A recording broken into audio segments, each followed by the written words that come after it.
Many people are still without power.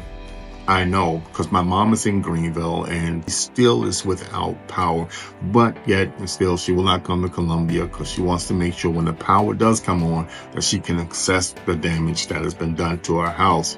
Thankfully, there's nothing major has been done. I just dealt with some clients yesterday who tree fell on their vehicles, not one, but two. And if you find that that has happened to you and you're looking to find out and find yourself a pre-owned vehicle, come see us here in Columbia, South Carolina at Jim Hudson Chevrolet.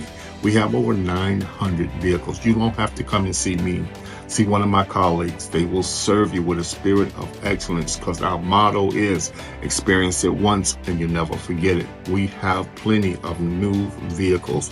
And if you're in the commercial industry and you've lost vehicles, come and see me.